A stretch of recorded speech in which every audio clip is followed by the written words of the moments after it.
A gente não sabe se você é branco ou negro, mas o que dá para afirmar é que esse fato define a sua vida. A população negra compõe mais da metade dos brasileiros. Na teoria, significa que os índices deveriam ser divididos proporcionalmente entre negros e brancos, mas na prática, isso está longe de acontecer. A educação é um bom exemplo disso. A chance de um negro ser analfabeto é 5 vezes maior que um branco. No outro extremo, somente 1 a cada 4 pessoas com ensino superior é negra. O impacto disso só aumenta quando pensamos fora da sala de aula. 70% das pessoas que vivem em situação de extrema pobreza no nosso país são negras. Pessoas com pele mais clara representam 80% dos brasileiros mais ricos. Isso tudo se reflete diretamente na qualidade de vida. Enquanto 70% dos brancos possuem uma máquina de lavar em casa, mais da metade dos domicílios chefiados por uma pessoa negra não tem um eletrodoméstico. O mesmo vale para a internet. Mais de 50% dos negros não possuem nenhum tipo de acesso à rede. Essa proporção também aparece em quesitos ainda mais essenciais para a vida humana. Quase 40% dos negros que vivem em áreas urbanas não possuem esgoto encanado. E 70% das pessoas que dependem do SUS são negras. A cor da sua pele também determina o seu tempo de vida. Em 10 anos, os homicídios de mulheres brancas caíram, enquanto que de negras aumentaram.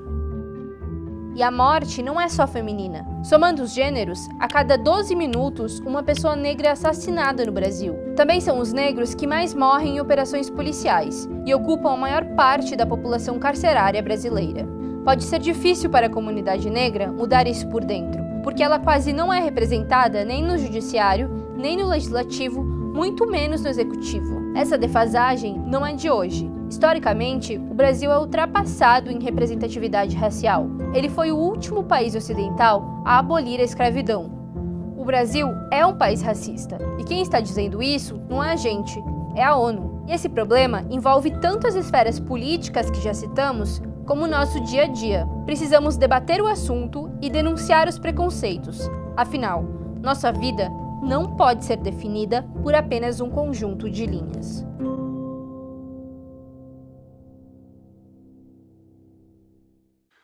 Junho de 2018. Marcos Vinícius, 14 anos, baleado pelas costas. O tiro veio de um blindado da polícia. E no hospital, minutos antes de morrer, ele disse: "Mamãe, eles não viram que eu estava de uniforme?" Abril de 2019. O Exército Brasileiro dispara mais de 80 tiros contra o carro de uma família indo para um chá de bebê.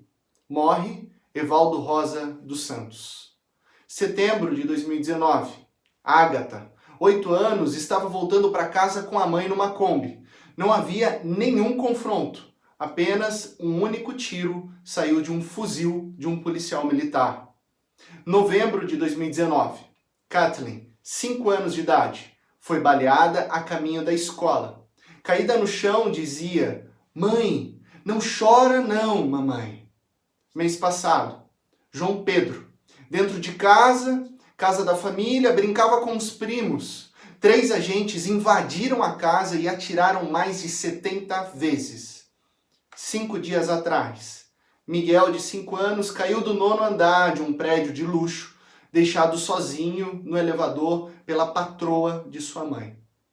Há 2 semanas atrás, no dia 25 de maio, George Floyd, um americano negro, morreu asfixiado em decorrência de uma abordagem policial lá em Minneapolis, nos Estados Unidos. Desde então, instaurou-se uma onda de protestos antirracismo que se espalham pelo mundo. Hoje, a nossa reflexão é sobre iniquidade sistêmica, o racismo estrutural. É um assunto que nos incomoda, sim.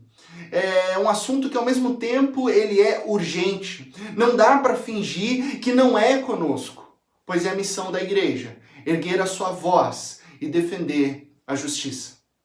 Abra sua Bíblia comigo no texto de Josué, capítulo 7. Josué, capítulo 7. A partir do verso 1, mas os israelitas foram infiéis com relação às coisas consagradas. Acã, filho de Carmi, filho de Zinri, filho de Zerá, da tribo de Judá, apossou-se de algumas delas, e a ira do Senhor acendeu-se contra Israel. Sucedeu que Josué enviou homens de Jericó a Ai, Por isso, cerca de 3.000 homens atacaram a cidade, mas os homens de Ai os puseram em fuga, chegando a matar 36 deles. Versículo 7. Disse então Josué: Ah, Senhor soberano, por que fizeste este povo atravessar o Jordão? Foi para nos entregar nas mãos dos amorreus e nos destruir? O Senhor disse a Josué: Levante-se, porque você está aí prostrado. Israel pecou, violou a aliança que eu lhe ordenei, apossou-se de coisas consagradas, roubou-as, escondeu-as e as colocou junto de seus bens. Por isso os israelitas não conseguem resistir aos inimigos, fogem deles porque se tornaram merecedores da sua destruição. Vamos agora ao versículo 15. Versículo 15 do mesmo capítulo. Aquele que for pego com as coisas consagradas será queimado no fogo. Com tudo o que lhe pertence, violou a aliança do Senhor e cometeu loucura em Israel. Versículo 16.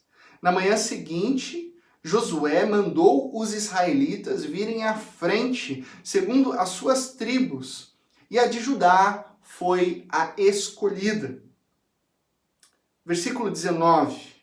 Então Josué disse a Acã, filho de Carmi, filho de Zinri, filho de Zerá, da tribo de Judá: Meu filho, para a glória do Senhor, o Deus de Israel, diga a verdade. Conte-me o que você fez, não me esconda nada. Acã respondeu: É verdade que pequei contra o Senhor, o Deus de Israel. O que fiz foi o seguinte: quando vi entre os despojos uma bela capa feita na Babilônia, 2,4 kg de prata e uma barra de ouro de 600 gramas, eu os cobicei e me apossei deles. Estão escondidos no chão da minha tenda, com a prata por baixo. Versículo 25. Disse Josué: Por que você nos causou esta desgraça? Hoje o Senhor lhe causará desgraça. E todo o Israel o apedrejou, e depois apedrejou também os seus, e queimou tudo e todos eles no fogo. Vamos orar?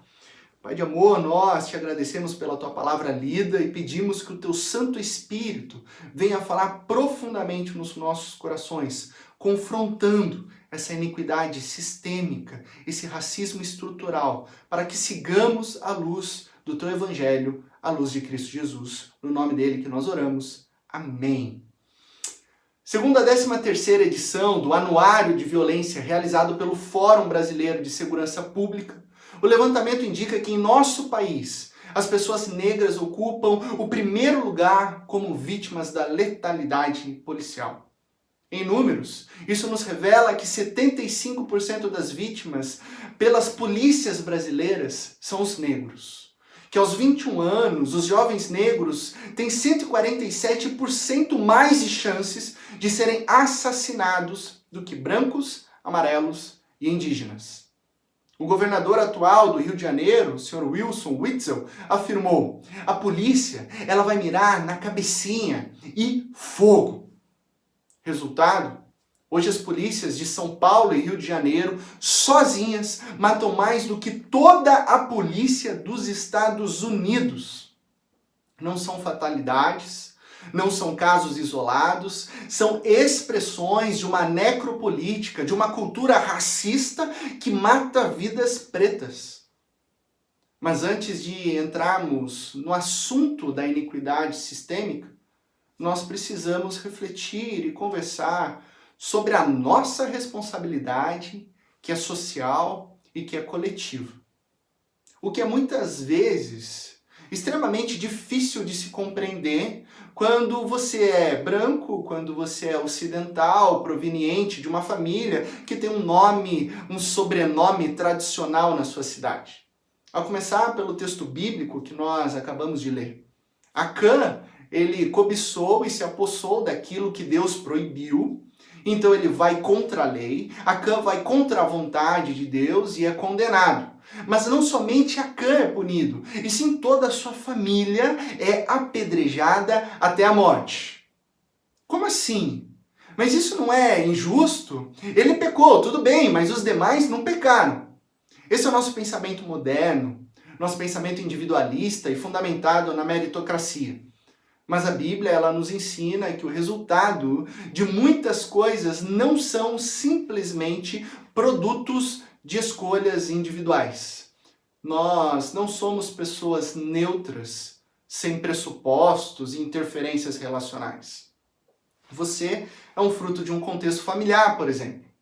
Quem você é hoje é resultado da cultura formativa, da educação que você teve através dos seus pais, avós e responsáveis, e, portanto, as suas ações hoje, sejam de passividade ou de atividade, são produtos de uma comunidade formativa. O seu caráter, o seu gosto, a sua personalidade, o seu jeito, tudo isso é fruto de uma dinâmica familiar, de uma dinâmica cultural e social. Portanto, existe sim uma responsabilidade coletiva por trás de quem você é. O texto de Josué capítulo 7 afirma no verso 1, os israelitas foram infiéis. E a ira do Senhor se acendeu contra Israel.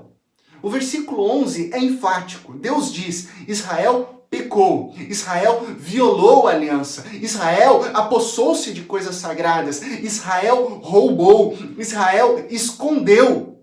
Não tem dessa de, não fui eu não estava ali, eu não faço parte. Na Bíblia, o pecado de um indivíduo também põe toda a comunidade sob disciplina de Deus. Porque a comunidade, ela tem parte na formação e o pecado de um homem traz culpa a toda a comunidade da qual ele faz parte. Agora, para nós em 2020, numa sociedade totalmente individualista, pode ser e é difícil realmente compreender esse conceito. Por exemplo, é verdade, a escravidão era algo terrível aqui no Brasil. Mas já passaram 132 anos e isso acabou, ficou lá atrás. Eu, por exemplo, nunca tive um escravo. Isso é passado. Não é passado. O profeta Daniel, ele não pensava, bom, isso é passado. Lá em Daniel, capítulo 9, nós temos a seguinte oração. Ele diz, o próprio Daniel ora ao Senhor, ó Senhor, nós e nossos reis, nossos líderes e nossos antepassados, estamos envergonhados por termos pecado contra ti. O Senhor, nosso Deus, é misericordioso e perdoador, apesar de termos sido rebeldes. Não te demos ouvidos, Senhor, nosso Deus, nem obedecemos às leis que nos deste por meio dos teus servos, os profetas. Todo o Israel transgrediu a tua lei e se desviou, recusando-se a te ouvir. Recusando-se a te ouvir.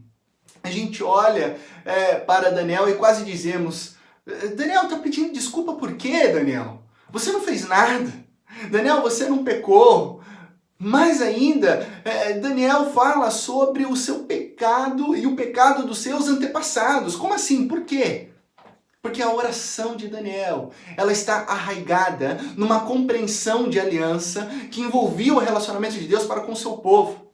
Esse é o conceito bíblico. Como membros de uma comunidade que participamos, nós compartilhamos coletivamente a vergonha e a responsabilidade pelos erros. Eu sei que é difícil, novamente eu digo isso, compreender esse aspecto negativo da coletividade. Mas o aspecto positivo da comunidade é verdadeiro. E isso nós compreendemos muitíssimo bem. Eu vou te dar um exemplo. Futebol, por exemplo. Copa do Mundo 2018. A seleção francesa, em seu elenco de 23 jogadores, 19 deles poderiam defender outras seleções, pois são descendentes senegalenses, marroquinos, ganenses. O jogador Umtiti, por exemplo, ele nasceu no Camarões, poderia estar defendendo a seleção de Camarões. Mas quem ganhou a Copa do Mundo? Inegavelmente, a França. A seleção é francesa e ninguém discute esse aspecto que é positivo e, obviamente, traz crédito para toda a nação. Você percebe? A França, com a sua população majoritariamente branca, de origem celta, ela não liga de ter uma seleção majoritariamente negra, de origem africana, que traz crédito da Copa do Mundo para a nação francesa. Quando se fala em crédito, aí a gente entende muito bem o que é o conceito coletivo, a corporeidade. Mas quando o assunto é responsabilidade, aí nós somos individualistas, nós somos meritocráticos. E esse exemplo, ele só escancara a nossa miopia cultural. Um outro exemplo bíblico que nos revela essa responsabilidade que é coletiva é quando Paulo está expondo o Evangelho em Romanos capítulo 5, mais precisamente no verso 12, ele nos diz: portanto, da mesma forma como o pecado entrou no mundo por um homem e pelo pecado a morte, assim também veio a toda a humanidade. Por quê? Porque ele afirma que todos pecaram. Um homem, Adão, todos pecaram. É o que a teologia chama de representação federal. Paulo está indo além. Você não é condenado apenas pelo que membros da sua família fizeram. Você não está condenado apenas pelo que a comunidade fez. Você é condenado pelo que os seus antepassados, lá em Adão e Eva, fizeram. Ou seja, você acaba sendo responsabilizado por coisas que você não fez individualmente. Só que da mesma forma, por um ato de justiça, através de Cristo Jesus, resulta na justificação de todos os homens. Olha só que maravilha, isso é o Evangelho. Responsabilidade coletiva, a salvação coletiva. Isso é o Evangelho. A má notícia de uma raça humana que se desconecta de Deus e a boa notícia de que em Cristo Jesus há salvação e reconexão de todo um povo da aliança. Então fica aqui comigo. Nós precisamos tirar da nossa mente essa ideia individualista para que possamos compreender, através das Escrituras, a nossa responsabilidade coletiva hoje, em nossa nação e em nossa sociedade.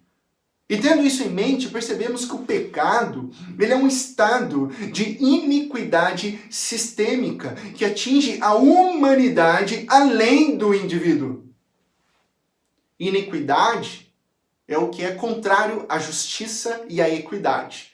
O prefixo in é um prefixo de negação, somado a uma outra palavra, equidade, o que é justo. Portanto, inequidade é uma situação de desigualdade e injustiça.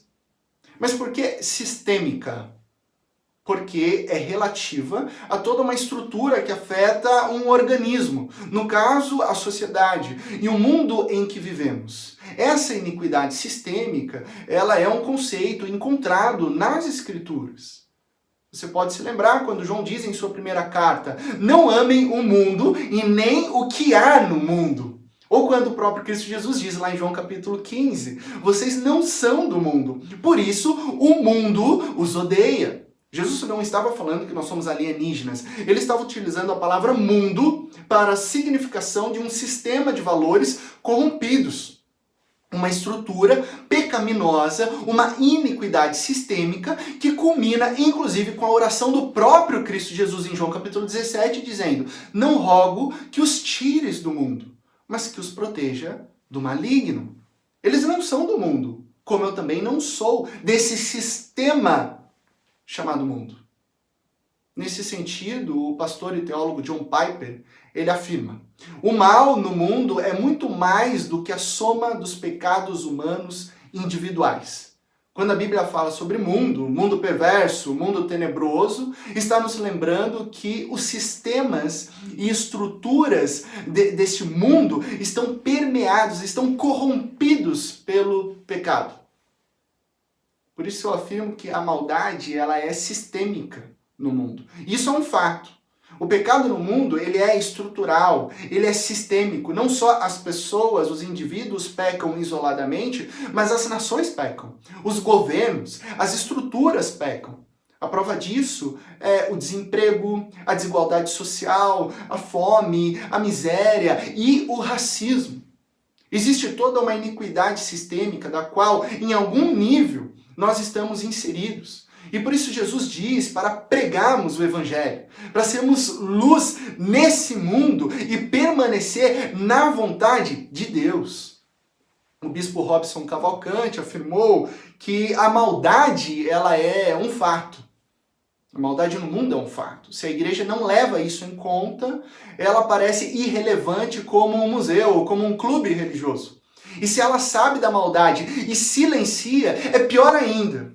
Agora, olha a importância prática dessa realidade. Nós precisamos denunciar essa iniquidade sistêmica.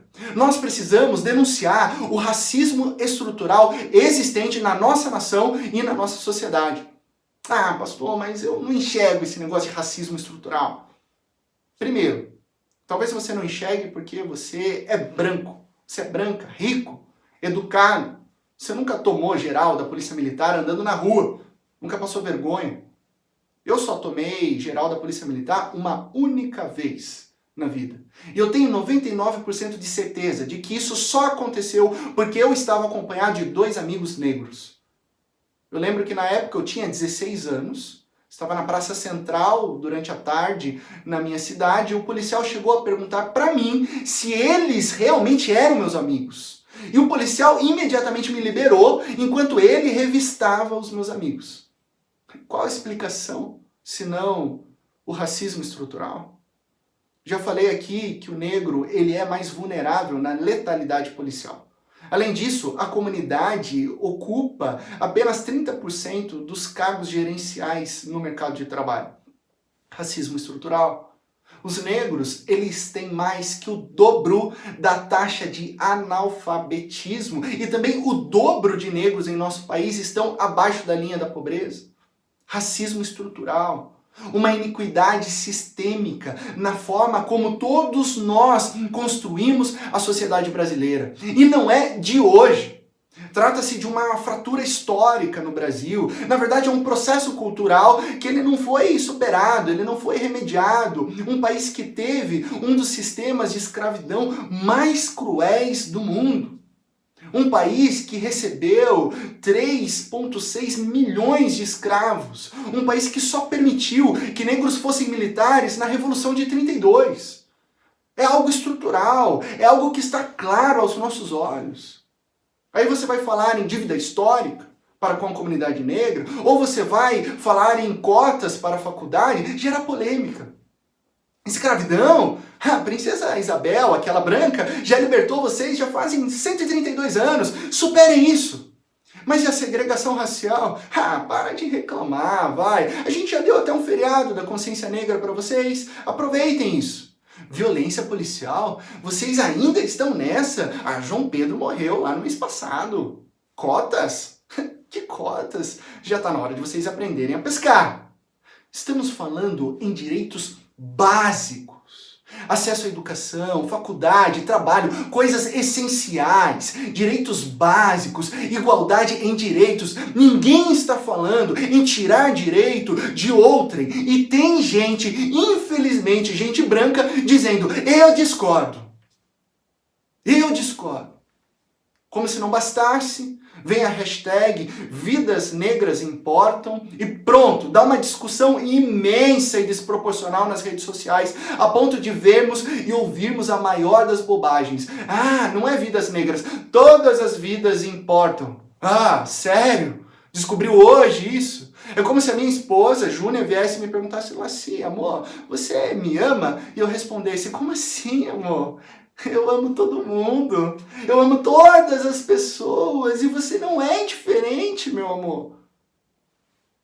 Gente, qualquer pessoa com um pingo de inteligência entende que todas as vidas importam, ok? Mas a questão é que por anos, décadas, séculos, uma parte da nossa comunidade sofre diariamente coisas que outras pessoas nem imaginam passar. Uma parte da nossa comunidade morre mais que os brancos. Portanto, vidas negras importam sim, e não tem mas. Não tem mas. Aliás, caso você não saiba, a palavra mas, ela é uma conjunção adversativa que indica oposição, indica contrariedade, anula tudo o que estava na primeira frase. Então quando você diz vidas negras importam, mas você não está apenas abafando um sentimento de compaixão. Você está anulando, você está contrariando todo um sentimento de empatia, de amor, de cuidado pelo próximo que Cristo Jesus nos ensinou e nos ordenou. Então não tem mas. O mas é uma desculpa para o seu racismo estrutural. O mas, na verdade, revela que vidas pretas realmente não importam quando você diz mas. Ao longo das Escrituras, nós vemos um Deus que se importa com a viúva, um Deus que se importa com o pobre, um Deus que se importa com o órfão, o estrangeiro necessitado. E por toda a Bíblia, são vários versículos afirmando esse Deus e esse cuidado de Deus. Mas você não fica para Deus. Ah, Deus, e os ricos? Ah, Deus, e os casados? Deus, mas e os que têm pais? E Deus, o Senhor não ama eles também? Claro que Ele ama. E você sabe disso. Portanto, não seja estúpido, não seja insensata. Erga a sua voz para defender os oprimidos. Sabe? Para de ficar achando polêmica. Eu vi um monte de gente sentado no Facebook, no Twitter, discutindo as principais diferenças metodológicas de resistência racial diante, obviamente, das ondas de manifestações. Ai, porque Martin Luther King, ele era um pacifista e não violento. Ah, mas o Malcolm X, ele utilizava violência reativa apenas, então talvez sendo mais eficiente. E enquanto ficava nessa discussão acadêmica, os negros em nosso país estão morrendo nas mãos da injustiça. E a responsabilidade é nossa, é de uma nação. Porque numa iniquidade sistêmica, no racismo estrutural, a igreja, ela precisa ser voz ativa. Eu e você precisamos erguer a nossa voz. É missão da igreja defender os direitos dos oprimidos. Sem justiça, sem paz. E isso é um preceito, é um axioma bíblico, porque a Shalom de Yahweh é instaurada pela justiça. Sendo a igreja, o corpo de Jesus não pode ficar em silêncio. Vou te dizer uma coisa, caso não tenha sido claro até esse momento. A verdade é que nós estamos inseridos nesse sistema de iniquidade. E nós fazemos parte de uma estrutura racista. O pastor Tim Keller, ele traz 4 níveis de responsabilidade numa iniquidade sistêmica. Primeiro, você sabe a profundidade do racismo estrutural, você está feliz com ele e defende ativamente o sistema racista. Segundo nível, você sabe mais ou menos como funciona o sistema, não pensa muito sobre, mas é a favor. Terceiro, você sabe o que está acontecendo, mas você não faz nada para impedir. E quarto, você realmente não sabe o que está acontecendo, não se importa, não quer nem saber. Todos os níveis, eles são níveis colaboradores em maior e menor quantidade com o racismo estrutural. Só para entender melhor, fazendo uma analogia com o Holocausto. Primeiro nível, quem são? Aqueles que montavam os campos de concentração. Eles eram os que defendiam o sistema. Eram os nazistas ativos. Segundo nível são os guardas, os soldados. São a favor, estão no sistema, seguem as ordens, aplicam as ordens. Terceiro nível são os gestores e líderes da cidade. Eles sabiam, mas não fizeram absolutamente nada. E o quarto nível são os cidadãos alemães que não querem saber, eles apenas estão trabalhando e pagando seus impostos. Isso não é meu assunto, é assunto do governo. Bom, se você não sabia que o racismo no Brasil era estrutural, creio que a partir de agora você sabe. Se você não sabia que o sistema do mundo ele é corrompido pelo pecado, então agora você sabe. E se você não sabia que você tinha responsabilidade, agora você sabe e agora você tem. Portanto, o nível 4 ele está excluído para todos nós e parabéns, a partir de hoje você não pode mais alegar ignorância. Já os níveis 1, 2 e 3 são todos eles inadmissíveis para o cristianismo. Sabe por quê? Porque todos esses níveis colaboram com maiores e menores responsabilidades para a manutenção da iniquidade sistêmica. Se você não faz absolutamente nada, ainda assim você é responsável e você mantém a iniquidade sistêmica. E é isso que promove e mantém o racismo estrutural no Brasil e em diversos países. Por isso que o pastor e teólogo alemão Dietrich Bonhoeffer disse: o silêncio diante do mal é em si mesmo um mal. Deus não nos terá por inocentes. Não falar é falar. Não agir é agir. Não falar é falar. Não agir é agir. Porque o teu silêncio diante do racismo estrutural no Brasil não te fará inocente diante de Deus. O teu silêncio exclui. O nosso silêncio marginaliza. Ainda que você não esteja intencionalmente agindo a favor do sistema, o teu silêncio, ele é responsável. O nosso silêncio é responsável. O pastor Robert Lincoln, ele escreveu um livro chamado City of God, City of Satan, A Biblical Theology of Urban City. Uma cidade de Deus, cidade de Satanás, uma teologia bíblica da cidade urbana. E lá ele conta uma história real de quando ele era um jovem pastor e ele estava fazendo um ministério de evangelismo numa cidade grande. E lá, no meio desse ministério, ação, né, ele conheceu uma garota chamada Eva, de origem muito pobre, negra, afro-americana. E ela ouviu a palavra de Deus, ela conheceu a Jesus, e através do ministério de Robert, ela aceitou Cristo Jesus. E ele então conseguiu uma bolsa de estudos para ela, e ela ingressou numa escola de missões. Robert viajou, fez outros ministérios, mas depois de um tempo, Robert descobriu que Eva havia abandonado os estudos e estava naquela cidade se prostituindo. Ele a encontrou e começou a repreendê-la. Por que você fez isso? E então ela disse: os homens vieram, me disseram que eu deveria ser uma prostituta e que se eu não fosse, eles espancariam o meu pai e o meu irmão até a morte. Robert Lincoln, ele disse a ela: meu Deus, mas isso é terrível, você deveria ter confiado em Deus e então ter ido na delegacia e comunicar à polícia.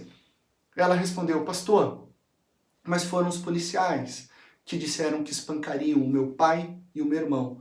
O que você acha que eu deveria fazer? Robert escreveu no livro que de repente eu percebi que não era suficiente apenas ajudá-la a levar para um estudo da Bíblia. Eu tinha que fazer algo contra essa iniquidade sistêmica. Qual a resposta para o racismo estrutural? O Evangelho. E na prática, o que nós devemos fazer? Primeira coisa, abandonar essa ideia individualista que não tem nada, absolutamente nada a ver com a Bíblia. Nós temos sim uma responsabilidade coletiva e Deus ele salva o seu povo, o povo da aliança. Segunda coisa, a nossa identidade, ela está no fato de sermos esse povo de Deus. Quando um membro sofre, todos os outros sofrem com ele. Quando um membro é honrado, todos os outros se alegram com ele. É isso que Paulo diz na primeira carta aos Coríntios. Portanto, vidas negras importam. Se eles estão sofrendo, todos nós sofremos com eles. Diante do racismo estrutural, diante do racismo institucionalizado, da normalização de uma política higienista num contexto de uma cultura, de um ódio crescente no mundo, vidas negras importam sim.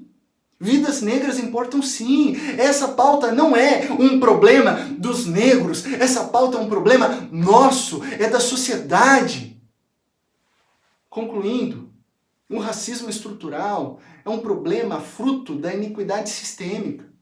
de um estado de pecado e desconexão com Deus. Por isso, o racismo é crime. Por isso, o racismo é pecado. A solução para vencermos esse pecado é o arrependimento e perdão de pecados através da morte e ressurreição de Cristo Jesus. Nós precisamos nos arrepender de nossos pecados racistas. Chega de falar, mas eu até tenho amigos negros. Mas os negros, eles são racistas com eles mesmos. Ela é tão bonita, né? Olha só, ela nem parece negra. Mas todas as vidas importam. Lembra da oração de Daniel? Arrependemos de nossos pecados, dos pecados de nossos irmãos, dos nossos líderes, dos nossos antepassados. E um coração arrependido de uma nova criatura em Jesus não apenas renuncia ao racismo em seus corações e ações, mas também age ativamente para denunciar o racismo estrutural em nosso país. É isso que nós como igreja devemos fazer. Nós devemos agir ativamente para denunciar o racismo estrutural em nosso Brasil.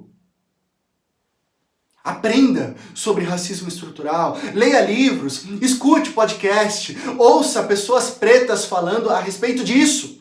Deixe elas dizerem a você e a mim o que elas veem, enxergam, ouvem e sofrem. Cristãos devem ficar sempre ao lado de pessoas que reconhecem a iniquidade sistêmica. Nós, através do Evangelho, que é poder de Deus, podemos fazer algo diferente, brilhando a luz de Jesus. A luta contra o racismo, ela precisa ser combatida dia a dia. Pois bem-aventurados os que têm fome e sede de justiça, e é a justiça que traz a Shalom.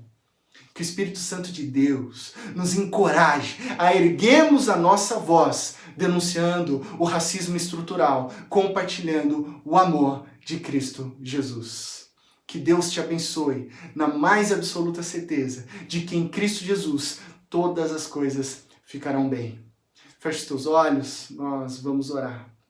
Pai de amor, nós te louvamos e te agradecemos, Pai, por essa palavra que veio confrontar os nossos corações, que veio revelar e deixar claro aos nossos corações que fazemos parte de uma iniquidade sistêmica, que existe um racismo estrutural e que nós não podemos permanecer em manutenção desse sistema pecaminoso que vai contra os teus princípios e valores. Que o teu Santo Espírito nos encoraje a, com voz profética, como igreja, como movimento, como corpo de Cristo Jesus, a denunciarmos o pecado do racismo estrutural, a amarmos uns aos outros, a valorizarmos as vidas negras e lutarmos com os nossos irmãos que sofrem diariamente o preconceito e a discriminação. Empodera, Senhor, a tua igreja. Nos ensina a cada dia a vivermos os princípios do teu evangelho e assim brilharmos a luz de Cristo Jesus. É no nome dele que nós oramos. Amém. Amém. Não fique em silêncio. Erga a voz e denuncie a iniquidade sistêmica. Uma ótima semana e que Deus te abençoe na mais absoluta certeza de que em Cristo Jesus todas as coisas ficarão bem.